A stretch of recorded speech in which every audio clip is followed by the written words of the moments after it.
88 whole square 88 whole square 7447 7744 7474 74 సపోజ్గా 83 ఇలా ఉంది మనకు.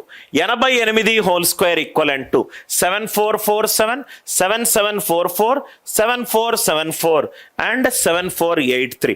చూడంగానే చెప్తాము ఇది 7తో ఎండ్ అయింది కాదు, ఇది 3తో ఎండ్ అయింది కాదు, 74 4 18 72 ఇది 2తో ఎండ్ అయింది కాదు. కాబట్టి ఆన్సర్ ఎంత? 7744.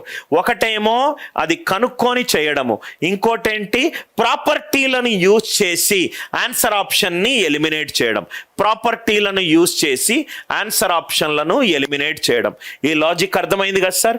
పర్ఫెక్ట్ స్క్వేర్ దేనితోటి ఎండ్ అవ్వదు, 2తో ఎండ్ అవ్వదు, 3తో ఎండ్ అవ్వదు, 7తో ఎండ్ అవ్వదు, 8తో ఎండ్ అవ్వదు. ఈ కాన్సెప్ట్ ఏమన్నా డౌట్ ఉంటే విల్ డిస్కస్.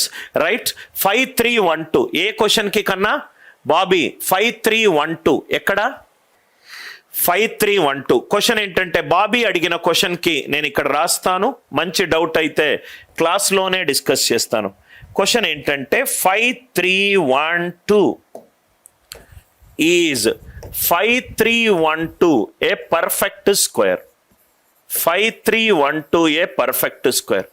ఇది బాబీ అడిగిన క్వశ్చన్. డౌట్ కాన్సెప్ట్ రాసుకోండి. కాన్సెప్ట్ పర్ఫెక్ట్ స్క్వేర్లో ఇది 3వ ప్రాపర్టీ. పర్ఫెక్ట్ స్క్వేర్లో ఇది 3వ ప్రాపర్టీ.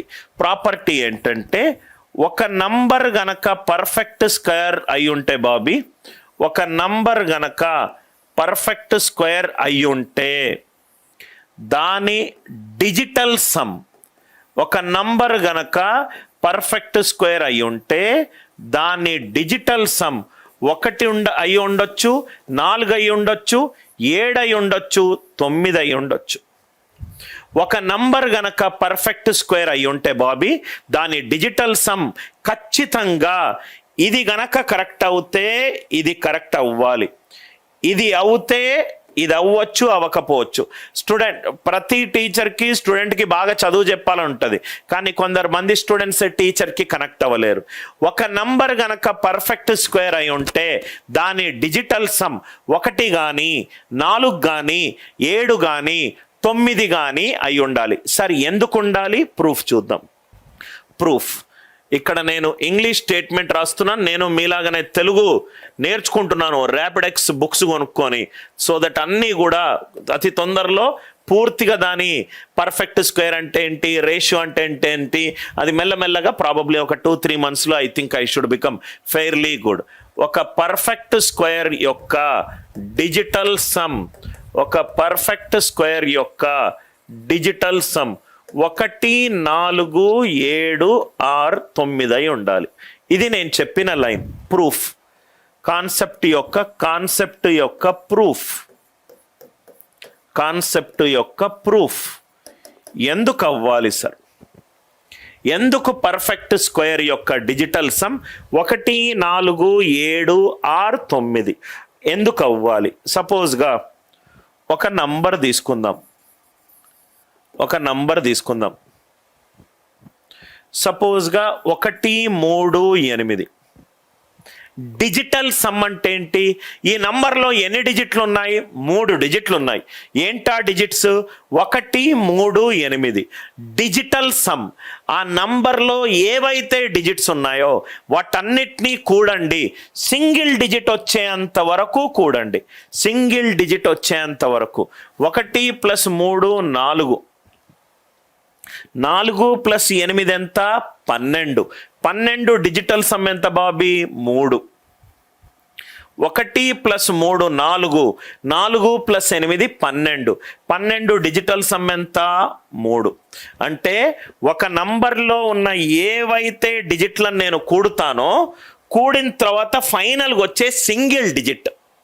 7 7 6 776.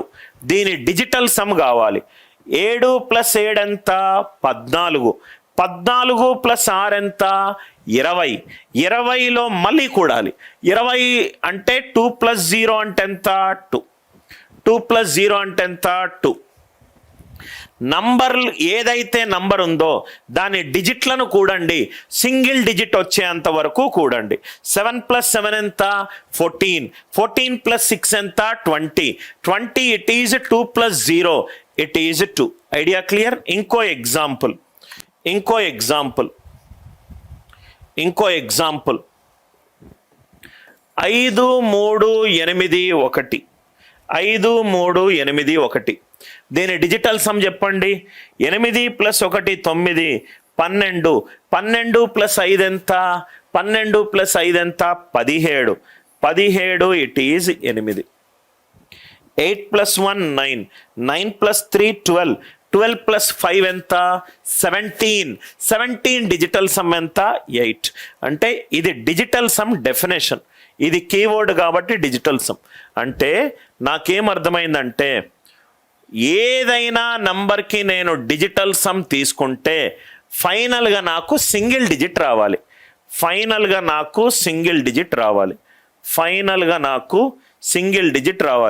డిజిటల్ సమ్లను కూడితే నాకు 0 రాదు. 0 ఎట్లొస్తుంది? జీరో డిజిట్లను కూడితే రాదు. ఏదైనా నంబర్ తీసుకోండి, అది ఈ సెట్లో ఒక నంబర్ ఉంటుంది. 91. దీని డిజిటల్ సమ్ ఎంత చెప్పండి? 9 ప్లస్ 1 ఎంత? 10. 10 డిజిటల్ సమ్ ఎంత? 1. ఇట్లా అయింది. 181. దాని డిజిటల్ సమ్ ఎంత? 1 ప్లస్ 8 9. 9 ప్లస్ 1 10. 10 డిజిటల్ సమ్ ఎంత? 1. ఏదైనా నంబర్ తీసుకోండి, దాని డిజిటల్ సమ్ సింగిల్ డిజిట్ అయి ఉంటుంది. సింగిల్ డిజిట్లు ఏమేమి ఉన్నాయి కన్నా? 0 1 2 3 4 5 6 7 8 9. 0 అయితే కాదు, ఎందుకంటే డిజిట్లను యాడ్ చేస్తే నాకు 0 ఎందుకు వస్తుంది? రాదు. అంటే ఇది వస్తుంది. దీన్ని స్క్వేర్ చేస్తే 1 square 1, 2 square 4, 3 square 9, 4 square 16. 16 digital sum ఎంత? 7. 4 స్క్వేర్ 16. దాని డిజిటల్ సమ్ ఎంత? 7. 5 స్క్వేర్ ఎంత? 25. ఇవన్నీ మీకు రేపు ఒక క్లాసులో అన్నీ మీకు ప్రీవియస్ ఇయర్ ఎగ్జామ్ PYQలన్నీ మీరు చూడంగానే లేపుతారు. మీరు ఇప్పటివరకు ట్రెడిషనల్ మెథడ్ చూసుంటారు. ప్రాపర్టీ అప్లికేషన్ ద్వారా చాలా ఫాస్ట్గా చేయగలుగుతారు. 6 స్క్వేర్ 36. 36 అంటే 3 ప్లస్ 6 9. 7 square is 49. 4 ప్లస్ 9 13 అంటే 14. 8 square is 64. 6 plus 4 10 1. 9 square is 81. 8 plus 1 9. ఒక నంబర్ని యాడ్ చేసుకుంటూ వెళ్తే డిజిటల్ సమ్ అనేది నాకు 1 నుంచి 9 వరకు వస్తుంది. పర్ఫెక్ట్ స్క్వేర్ అంటే స్క్వేర్ చేయాలి. 1 స్క్వేర్ 1, 2 స్క్వేర్ 4. అన్నీ నాకు రైట్ హ్యాండ్ సైడ్ ఏమొచ్చింది బాబీ? 1 కానీ 4 కానీ 7 కానీ 9 కానీ వచ్చింది. మూడో కాన్సెప్ట్ దయచేసి నోట్స్లో రాసుకోండి. ఒక నంబర్ పర్ఫెక్ట్ స్క్వేర్ గనక అయ్యుంటే, దాని డిజిటల్ సమ్ ఎంత వస్తుంది? 1 రావచ్చు, 4 రావచ్చు, 7 రావచ్చు, 9 రావచ్చు. ఒక నంబర్ పర్ఫెక్ట్ స్క్వేర్ గనక అయ్యుంటే దాని డిజిటల్ సమ్ ఎంత రావచ్చు? 1 4 7 9. 1 4 7 9 కాకుండా నీకు ఏ నంబర్ వచ్చినా అది పర్ఫెక్ట్ స్క్వేర్ కాదు. ఇక్కడ బాబీ అడిగిన క్వశ్చన్ ఏంటి? 5 3 1 2. 5 3 1 2. 1 ఏం చేస్తాము? యూనిట్ డిజిట్ 2 కానీ 3 కానీ 7 కానీ 8 కానీ అయి ఉండకూడదు. అది ఫస్ట్ ప్రాపర్టీ. లాస్ట్ 2 డిజిట్లు 4తో డివైడ్ అయి ఉండాలి, లేకుంటే 1 శేషఫలం ఇవ్వాలి. అది రెండో ప్రాపర్టీ పర్ఫెక్ట్ స్క్వేర్ది. మూడో ప్రాపర్టీ ఏంటి? రైట్, దాని యొక్క డిజిటల్ సమ్ ఎంత ఉండాలి? 1 4 7 6 9 అయి ఉండాలి. ఇక్కడ చూడండి, 5 + 3 8, 8 + 1 9, 9 + 2 ఎంత బాబీ? 9 + 2 ఈజ్ 11. 11 డిజిటల్ సమ్ ఎంత? 2. పర్ఫెక్ట్ స్క్వేర్ అయితే ఎంత ఉండాలి డిజిటల్ సమ్? 1 4 7 9 ఉండాలి. ఎంత వచ్చింది బాబీ? నాకు 2 వచ్చింది. కాబట్టి అది పర్ఫెక్ట్ స్క్వేర్ అవుతుందా? అవ్వదు. అది పర్ఫెక్ట్ స్క్వేర్ అవుతుందా? అవ్వదు. ఈ కాన్సెప్ట్ క్లియర్ అయింది అనుకుంటాను.